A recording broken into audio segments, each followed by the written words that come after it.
പ്രധാനമന്ത്രി നരേന്ദ്രമോദിയെ വാഴ്ത്തി ശശി തരൂർ. റഷ്യ യുക്രൈൻ യുദ്ധത്തിൽ മോദി സ്വീകരിച്ചത് ശരിയായ നയം.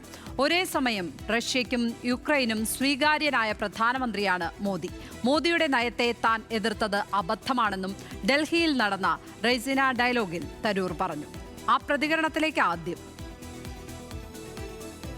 Well, a couple of years later, 3 years later, it does look like I'm the one with egg on my face, because clearly the policy has meant that India has actually a prime minister who can hug both the president of Ukraine and the president of Moscow 2 weeks apart and be accepted in both places. And therefore, India is in a position where it can make a difference to a lasting peace, if it were so required, in ways that very few countries would be able to.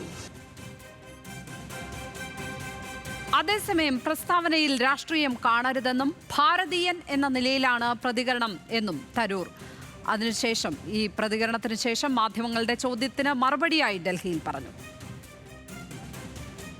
നമ്മളുടെ രാജ്യത്ത് റഷ്യയും Ukraine രണ്ട് രാജ്യങ്ങളൊപ്പം ബന്ധമുണ്ട്. ആ ബന്ധത്തിൻ്റെ അനുസരിച്ച് എനിക്ക് തോന്നുന്നു ഇങ്ങനെ ഒരു റിക്വസ്റ്റ് വന്നാൽ ഇന്ത്യക്ക് പങ്കെടുക്കാൻ സാധിക്കും.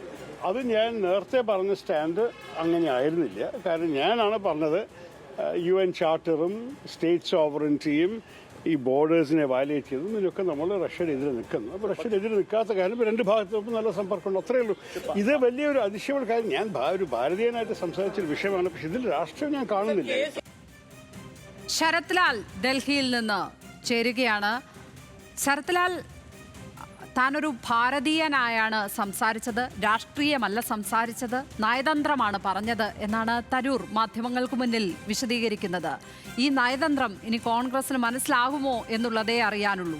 രാഹുൽ ഗാന്ധി അടക്കമുള്ളവർ നരേന്ദ്രമോദിക്കെതിരെ അതിഗുരുതരമായ ആരോപണങ്ങൾ ഉന്നയിക്കുന്ന സമയത്ത്, പാർലമെന്റിനകത്തും പുറത്തും വലിയ ആരോപണങ്ങൾ ഉയർത്തുന്ന സമയത്താണ് ഈ പുകഴ്ത്തൽ എന്നതാണ് ഏറ്റവും ശ്രദ്ധേയമെന്ന് തോന്നുന്നു. ശരത്,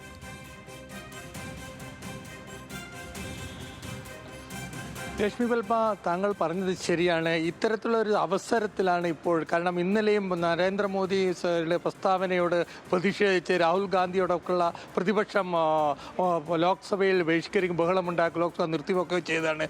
ഈ സാഹചര്യങ്ങൾ നേരിട്ടുള്ള ഏറ്റുമുട്ടൽ നടക്കുന്ന സാഹചര്യത്തിലാണ് നരേന്ദ്രമോദിയെ പുകഴ്ത്തിക്കൊണ്ട് വീണ്ടും ശശി തരൂർ രംഗത്ത് വന്നിരിക്കുന്നത്.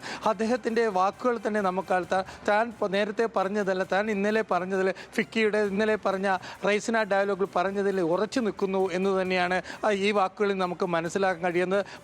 ഭാരതീയനായ ആ വ്യക്തികളൊക്കെ നരേന്ദ്രമോദിയുടെ നിലപാട് അല്ലെങ്കിൽ പ്രകീർത്തിക്കുന്ന ഒരു നിലപാട് തന്നെയാണ് ഭാരതീയൻ എന്ന നിലയിൽ തനിക്കുള്ളത് എന്നുകൂടി അദ്ദേഹം പറയുന്നുണ്ട്. സ്വാഭാവികമായിട്ടും ഇത്തരത്തിലുള്ള നേരത്തെ നമുക്കറിയാമെന്നാണ് KPCC അധ്യക്ഷൻ കെ സുധാകരൻ മുതൽ ഉള്ള കേരളത്തിലെ മുഴുവൻ നേതാക്കളെയും ശശിധരനെ വിളിച്ചുകൊണ്ട് വെടിനിർത്തൽ പ്രഖ്യാപിക്കുകയും ഈ പാർട്ടിയുടെ ലൈനിലല്ലാത്ത രീതിയിൽ ആര് നിലപാടെടുത്താലും പത്രസമ്മേളനം നടത്തിയാലും വാക്കുകൾ പറഞ്ഞാലും അത് അച്ചടക്ക ലംഘനമാവും കണക്കാക്കുമെന്ന് ദീപദാസ് മുൻഷിയെ കൊണ്ട് KC വേണുഗോപാലിനെയും ശശി തരൂരിനെ നിർത്തിക്കൊണ്ട് തന്നെ പത്രങ്ങളോട് വ്യക്തമാക്കി AIC നേതൃത്വം ഇക്കാര്യത്തിൽ എന്ത് നിലപാട് എടുക്കുമെന്ന് തന്നെയാണ് ഇനി നമുക്ക് അറിയാനുള്ളത്. ഏതായാലും ശശി തരൂരിൻ്റെ ഈ കാര്യങ്ങൾ നമുക്കൊന്നും മനസ്സിലാക്കേണ്ടത് കോൺഗ്രസിലെ ഐക്യം എന്നുള്ളത് പുറമേ മാത്രമാണ്. തരൂർ അതിന് പൂർണ്ണമായി വഴങ്ങിയിട്ടില്ല എന്ന് വേണം ഇന്നത്തെ ഈ നിലപാടുകൂടി കണക്കാക്കുമ്പോൾ നമ്മൾ മനസ്സിലാക്കേണ്ടത്.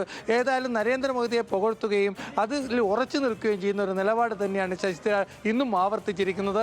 ഭാരതീയൻ എന്ന നിലയ്ക്ക് തനിക്ക് നരേന്ദ്രമോദിയുടെ യുക്രൈൻ അല്ലെങ്കിൽ വിദേശ നയത്തിൽ താൻ ഇപ്പോൾ അതിനെ പ്രകീർത്തിക്കുന്നു എന്ന് തന്നെ അദ്ദേഹം പറഞ്ഞു വെക്കുന്നു. നേരത്തെ താൻ 2 വർഷം മുമ്പ് ഫെബ്രുവരി ലോക്സഭയിൽ എടുത്ത നിലപാട് തെറ്റായിപ്പോയി. അതായത് തൻ്റെ മുഖത്ത് താൻ ഇന്ത്യയിലെ റഷ്യക്ക് അനുകൂല നിലപാട് ഇന്ത്യൻ വിദേശ നയത്തിൻ്റെ UN ചട്ടവട്ടങ്ങളുടെ ലംഘനമാണെന്ന് എന്ന് താൻ പറഞ്ഞിരുന്നു. ഇപ്പോൾ റഷ്യക്കും ഉക്രൈനും സ്വീകാര്യനായ ഒരു നേതാവായി നരേന്ദ്രമോദി മാറി എന്നത് ഞാൻ അഡ്മിറ്റ് ചെയ്യുന്നു, അത് താൻ പറയുന്നു എന്നതാണ് അദ്ദേഹം വ്യക്തമാക്കിയിരിക്കുന്നത്. ഓരോ ഭാരതീയൻ എന്ന നിലക്ക് നരേന്ദ്രമോദിയുടെ ഈ നേട്ടത്തെ നമ്മൾ ഉൾക്കൊള്ളണമെന്നും ലക്ഷ്മി പൽമ അദ്ദേഹത്തിൻ്റെ വാക്കുകളിൽ നിന്ന് നമുക്ക് കാണാൻ കഴിയും. ലക്ഷ്മി പൽമ, ഇപ്പോൾ ശരത് ലാലാണ് വിവരങ്ങൾ പങ്കുവച്ചത്. കോൺഗ്രസ് എന്തായിരിക്കും ഈ നയതന്ത്ര പ്രസ്താവനയോട് പ്രതികരിക്കുക എന്നുള്ളതാണ് എല്ലാവർക്കും കൗതുകമുള്ള ഒരു കാര്യം.